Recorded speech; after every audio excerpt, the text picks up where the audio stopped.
మాట 6వ అధ్యాయం 3వ వచనం చదువునానా? యెహోవాను గూర్చిన జ్ఞానము సంపాదించుకొందుము రండి. యెహోవాను గూర్చిన జ్ఞానము సంపాదించుకొందుము రండి. యెహోవాను గూర్చిన జ్ఞానము సంపాదించుకొనుటకు యెహోవాను గూర్చిన జ్ఞానము సంపాదించుకొనుటకు ఆయనను అనుసరించుదము రండి. అది ఆయనను అనుసరించుదము రండి. ఒకటి, యెహోవాను గూర్చిన జ్ఞానాన్ని సంపాదించుకుందాం రండి. ఎక్కడికి? దేవుని మందిరానికి రండి, దేవుని ఆలయానికి రండి. ఏం సంపాదించుకోవడానికి? బంగారం సంపాదించుకోవడానిక? వజ్రాలు సంపాదించుకోవడానిక? డబ్బులు సంపాదించుకోవడానిక? పొలాలు ఎకరాలు సంపాదించుకోవడానిక? కాదు కాదు. వాటికంటే శ్రేష్టమైనది యెహోవా ఇచ్చు జ్ఞానము. దేవునికి స్తోత్రం. ఆ జ్ఞానాన్ని సంపాదించుకుందు రండి రండి.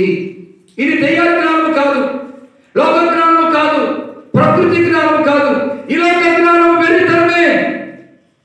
ఈ లోక జ్ఞానాన్ని బట్టి డబ్బు సంపాదించవచ్చు, ఈ లోక జ్ఞానాన్ని బట్టి ఉద్యోగాలు సంపాదించవచ్చు, ఈ లోక జ్ఞానాన్ని బట్టి ఐశ్వర్యం సంపాదించవచ్చు, ఈ లోక జ్ఞానాన్ని బట్టి ఎవరి జ్ఞానాన్ని సంపాదించవచ్చు. కానీ ఈ లోక జ్ఞానాన్ని బట్టి పరలోక రాజ్యాన్ని స్వతంత్రించుకోలేవు. దేవునికి స్తోత్రం చెప్పండి. అందుకే అంటున్నారు, మోషే ప్రవక్త తెలియజేశాడు, మనము యెహోవా జ్ఞానాన్ని సంపాదించుకుందాం రండి. యెహోవాను గూర్చిన జ్ఞానము సంపాదించుకొనుటకు యెహోవాను గూర్చిన జ్ఞానము సంపాదించుకొనుటకు ఆయనను అనుసరించుదము ఆ రండి. ఇప్పటి వరకు మనం కులాన్ని అనుసరించాం, ఇప్పటి వరకు మనం లోకాన్ని అనుసరించాం, ఇప్పటి వరకు మనం రాజకీయ నాయకులను అనుసరించాం, ఇప్పటి వరకు మనం అన్ని దేవులను అనుసరించాం. ఇదంతా శాపమే, ఇదంతా కీడే. కాబట్టి ఆయనను అనుసరించుదము రండి. దేవునికి స్తోత్రం. ఆయనగా సజీవుడైన దేవుడు, ఆయనగా సర్వ సృష్టికర్త దేవుడు. ఆయనను అనుసరిద్దాం రండి. ఎందుకంటే ఆయన కొడతాడు, గాయం చేసేది ఆయనే, గాయం పుచ్చేది ఆయనే. ఆయన మనల్ని చీల్చివేస్తాడు, ఆయనే బాగు చేస్తాడు. ఆయనను అనుసరిస్తే ఈ ఆశీర్వాదం వస్తుందని చెప్పుకుంటున్నారు. అందుకే ఆయన చెప్పింది చేశారు. నీళ్లను దేవుడు మధురమైన రసముగా మార్చేశాడు. అందుకే అతను రొట్టె పట్టుకున్నాడు, కృతజ్ఞతాస్తుతులు చెల్లించాడు, విరిసి స్తుతులు చెల్లించి ఇది నా శరీరము అన్నాడు. దేవునికి స్తోత్రం. ఈ శరీరాన్ని ఎవరైతే అయోగ్యంగా తింటారో త్రాగుతారో వారు బలహీనులు అవుతారు, రోగులు అవుతారు, నిద్రించేవారు అవుతారు అని చెప్పుకొచ్చారు.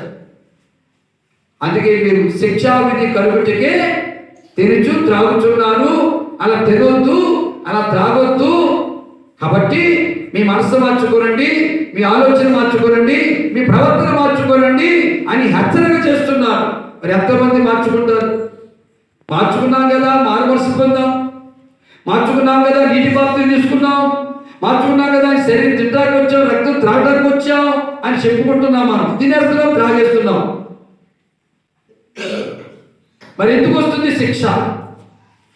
ఎందుకు వస్తుంది బలహీనత? ఎందుకు వస్తుంది రోగం? ఆ ప్రశ్నకి ఆన్సర్ ఏది?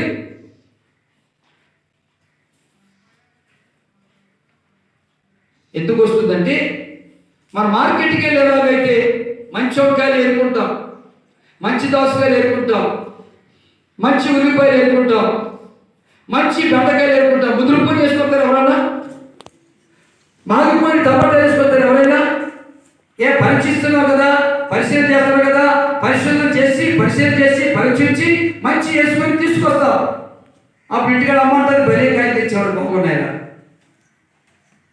ఏమండి, బలే కాయలు తెచ్చారండి, చాలా బాగున్నాయి.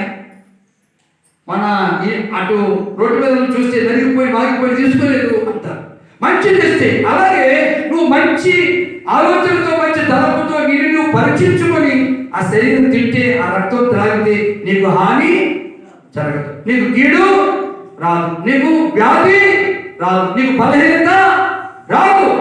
కాబట్టి మనం ఏం చేయాలి? సరి చేసుకోవాలి.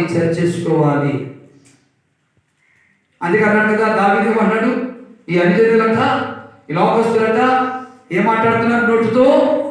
నోటుతో అబద్ధములు, నోటుతో ఎవడి బూతులు, నోటుతో సాడీలు, ఒక్క మాటకి కలిపి వాళ్ళు చెప్తున్నారు. కానీ అలా ఒక్క మాటకి 4 మాటలు కలిపే అలవాటు నాకు లేదు. ఉన్నవాటే ఉన్నట్టుగా నేను మాట్లాడుతున్నాను. వాళ్ళు 10 మంది 10 రకాలుగా 10 మాటలు కలిపి చెప్తున్నారు. వాళ్ళే గెలుస్తుంది కనుక వాళ్ళ చేతుల్లో నుంచి నన్ను తప్పించుము. ఏమన్నాడు? ఎక్కడది? 144 కీర్తన 7వ చరణం.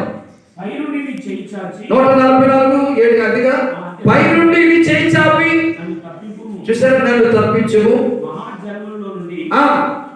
అన్యుల చేతిలో నుండి నన్ను విడిపింపుము. అన్యుల చేతిలో నుంచి నన్ను విడిపించుము. వారి నోరు బట్టి మాట్లాడుచున్నది. ఏ మాట్లాడ? ఒట్టి మాటలండి, ఒట్టి మాటలు. అందుకే ఒట్టి మాటలు గట్టి పెట్టోయి, గట్టి పనులు చేపట్టుకోయి అన్నాడు.